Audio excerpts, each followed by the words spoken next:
नमस्कार दोस्तों, एक बार स्वागत है आपका बीवी जागृत न्यूज में।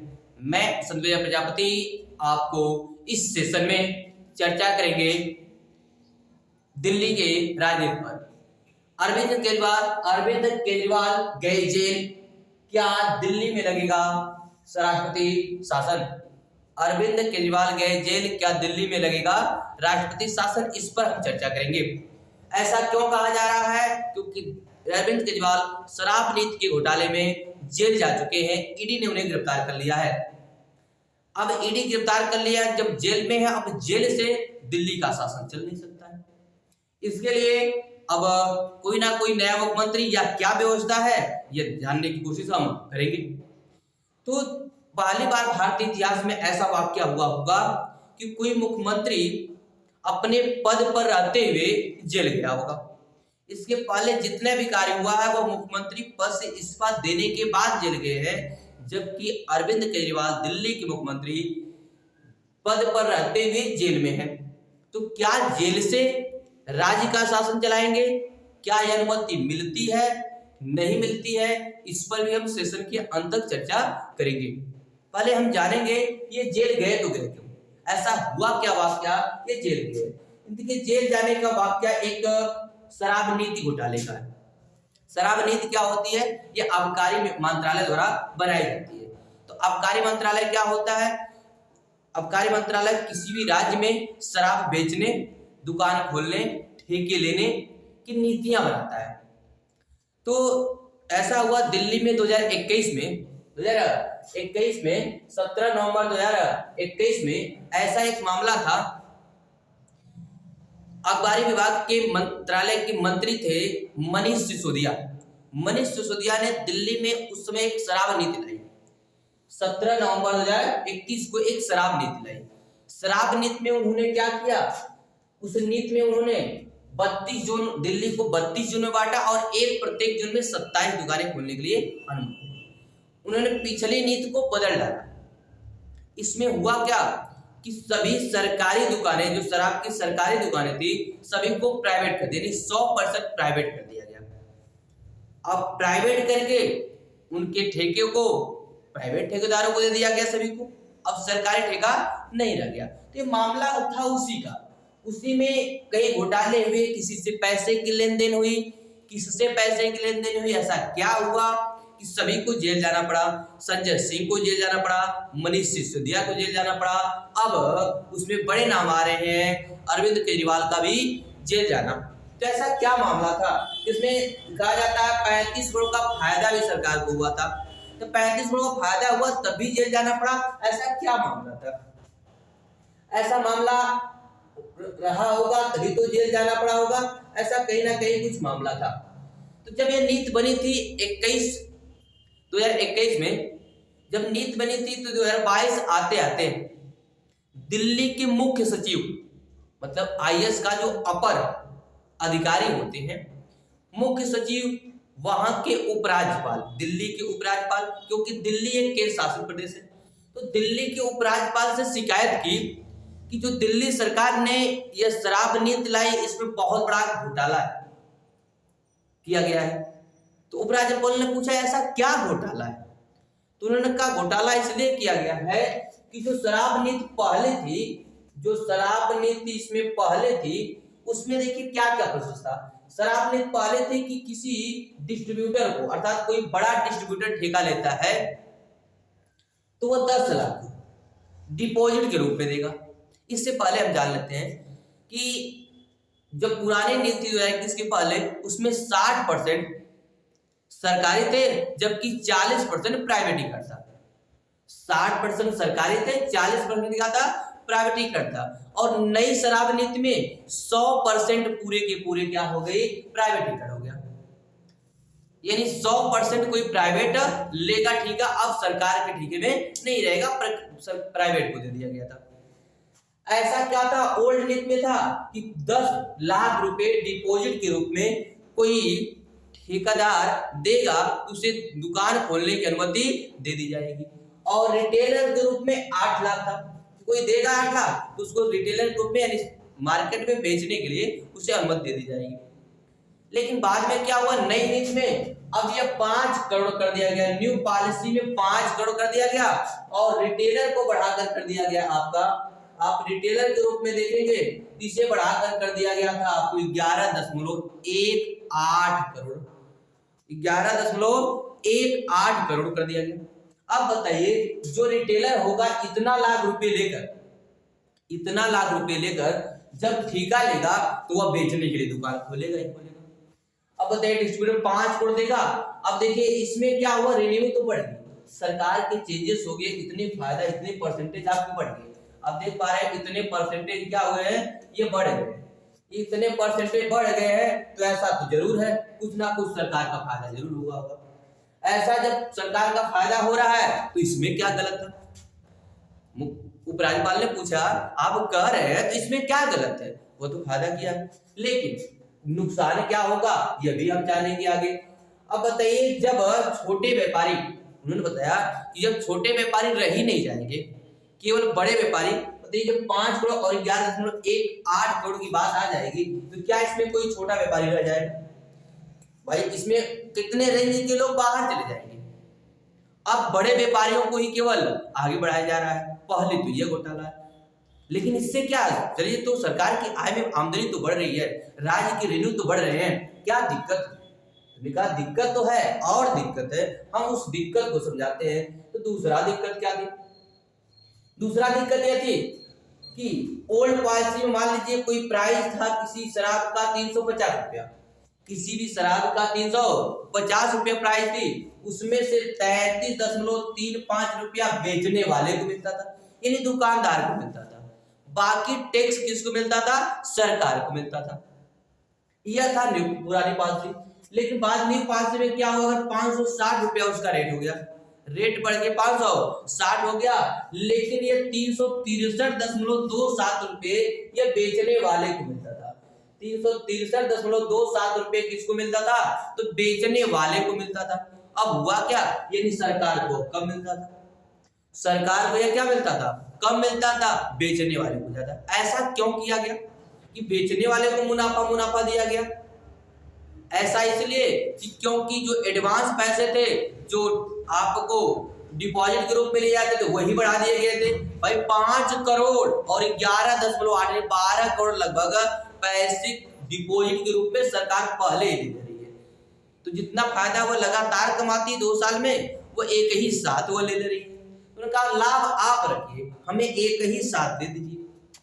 चलिए भाई इसमें क्या दिक्कत है? सरकार की आमदनी बढ़नी चाहिए, किसी प्रकार भी राज्य का काम चले, तो इसमें क्या दिक्कत थी? उन्होंने कहा दिक्कत इसमें भी है। दिक्कत क्या है अब वह हम जानते हैं। इसमें 89.3% का चेंजेस हो गया था, यानी इतनी आमदनी बढ़ गई थी। इसमें दिक्कत फिर क्या है भाई?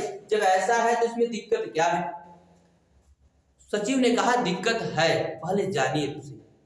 दिक्कत इस बात का है कि अब छोटे छोटे गलियों में, छोटे छोटे मोहल्लों में दुकान खुलना शुरू हो गया।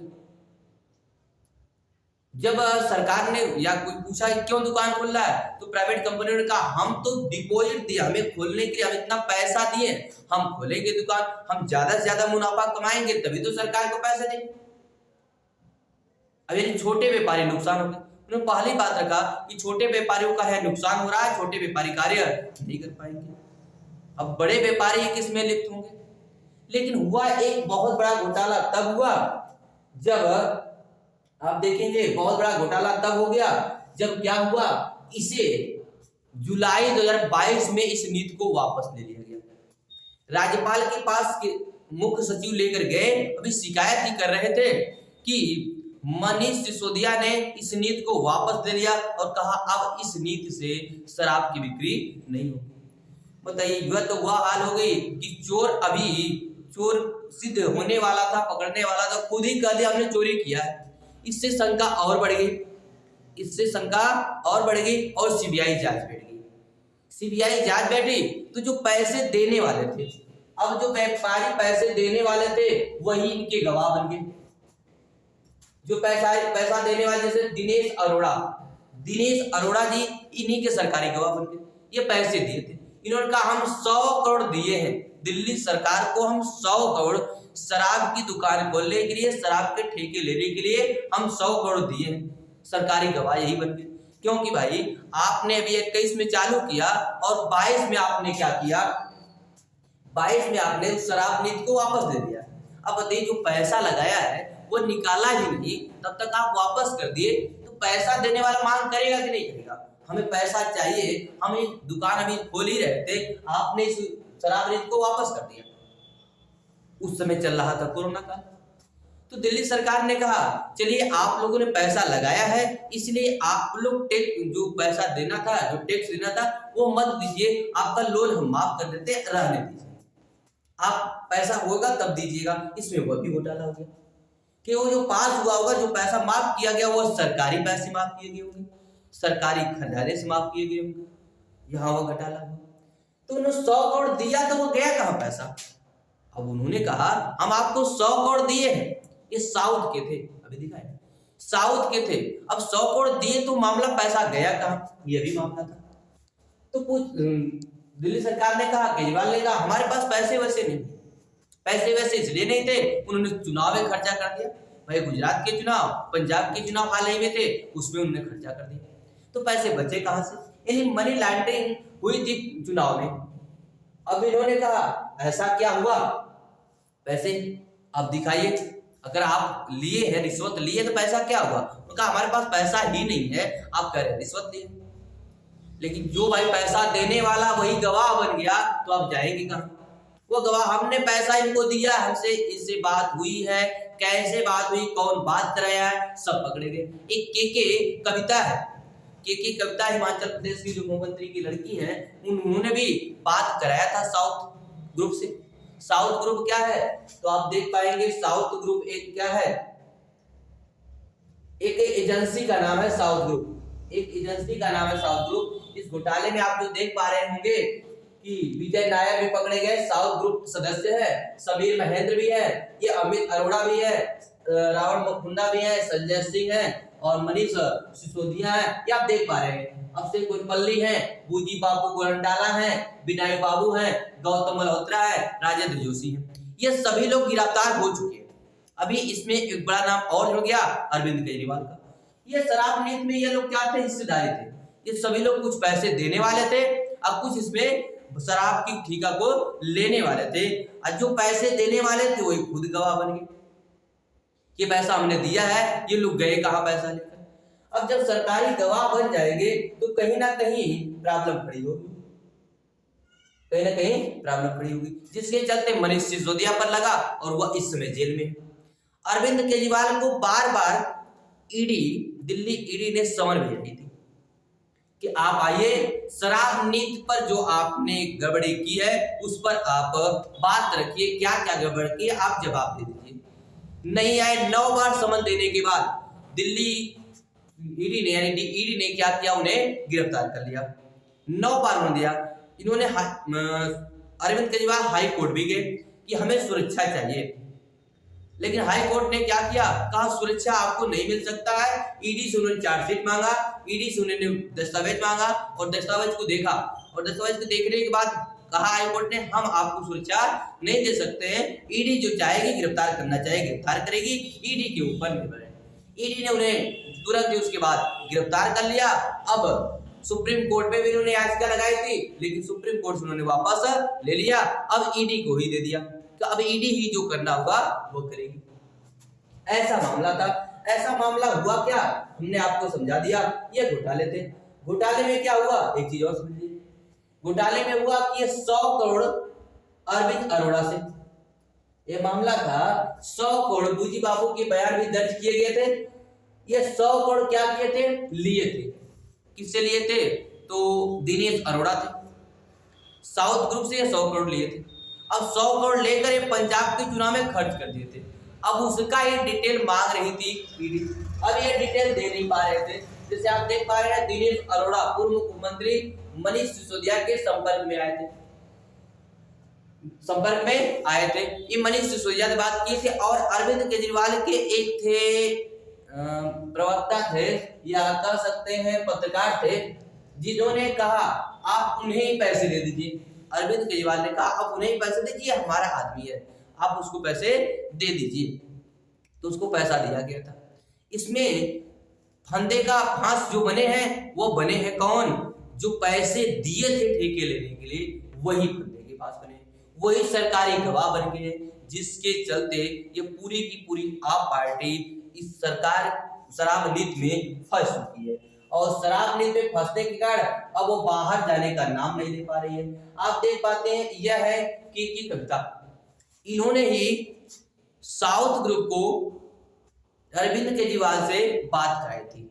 जब इनको गिरफ्तार किया गया तो इन्होंने कहा हम ही ने मध्यस्थता किया था साउथ ग्रुप से अरविंद केजरीवाल के बात में। वह साउथ ग्रुप ने इन्हें पैसा दिया कि आप पैसे दीजिए, आप बड़े व्यापारी हैं, हमें पैसे दीजिए और आप अपना ठेका ले लीजिए, शराब बेचिए, लेकिन हमें पैसे पहले चाहिए।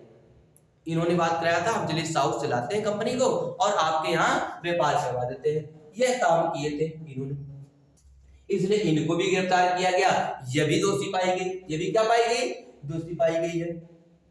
अब जैसे देख पा रहे हैं तत्काल न्यूज क्या है अरविंद केजरीवाल के मामले में, कि दिल्ली के सीएम अरविंद केजरीवाल शराब नीति घोटाले से मनी लॉन्ड्रिंग मामले में कोर्ट में पेश किया गया था। ईडी ने केजरीवाल के 10 दिन की रिमांड की मांग की है। कोर्ट में सुनवाई के दौरान ईडी सीएम केजरीवाल को दिल्ली शराब नीति घोटाले का सरगना बताया है। इससे पहले केजरीवाल ईडी की गिरफ्तारी का सामना करने वाले विपक्षी दल के दूसरे मुख्यमंत्री हैं। यानी इसको सरगना बताया है कि शराब नीति में ये सरगना थे, इसलिए 10 दिन के लिए ईडी रिमांड पर भेज दिया है। अब ईडी ने क्या करेगी? रिमांड लेगी, पूछताछ करेगी 10 दिनों तक। उसके बाद क्या फैसला आता है उस पर दिल्ली के जनता की भी नजर रहेगी, सभी लोग की नजर रहेगी। क्या जेल के अंदर रहकर अरविंद केजरीवाल दिल्ली को चलाएंगे या उन्हें अपने पद से इस्तीफा देना पड़ेगा या स्वतः ही उनका पद रद्द होता है, वहां राष्ट्रपति शासन लगता है। ये चर्चा चली रही है। इसमें कहा गया है मनी लॉन्ड्रिंग मामले में किसी भी तरह की दंडात्मक कार्रवाई पर रोक पर इनकार के बाद ईडी एक टीम उनके आवास पर पहुंची और केजरीवाल को औपचारिक रूप से गिरफ्तार करने की पहले तलाशी की गई। जानते हैं इस मामले में अब तक जुड़े हुए बहुत अपडेट है। यानी जब हाई कोर्ट ने उन्हें कहा कि हम इसे सुरक्षा नहीं दे सकते हैं, ईडी ने तत्काल प्रभाव से उनके घर गई और उन्हें गिरफ्तार कर लिया। यह मामला था, क्या था? मनी लॉन्ड्रिंग का, शराब नीति का यह मामला था। और यह शराब नीति के मामले में पूरी सरकार, दिल्ली सरकार फंस चुकी है। अब क्या राष्ट्रपति शासन लगेगा कि नहीं लगेगा, इस पर हम चर्चा करते हैं। तो जब कोई राज्य में मुख्यमंत्री ही जनता से चुनकर बना था, अगर वही नहीं रहे तो उस राज्य का शासन कैसे चलेगा? अब उसको चलाने के लिए एक व्यक्ति होनी चाहिए जो उसको चुना गया था। अगर वही नहीं है तो चलेगा कैसे? अब वो जेल में होगा तो। इसके बाद आईपीसी धारा में ये बात कही गई है कि दिल्ली का जेल तो राज्य सरकार का ही है। कहा गया है कि अगर इस पर दोष सिद्ध नहीं होता है तो सीआरपी धारा के तहत अगर कोर्ट कहती है कि वो जेल के अंदर रहकर शासन चला सकते हैं तो वह कोर्ट पर निर्भर है। दूसरे अगर दोष सिद्ध हो जाता है तो स्वतः ही उनकी सदस्यता रद्द हो जाएगी, तो राष्ट्रपति शासन लगाया जाएगा, क्योंकि राज्य को चलाने के लिए कोई ना कोई तो होना चाहिए, तो उसके बाद राष्ट्रपति शासन लग सकता है। अगर दोष सिद्ध नहीं होता है तो कोर्ट के ऊपर निर्भर है।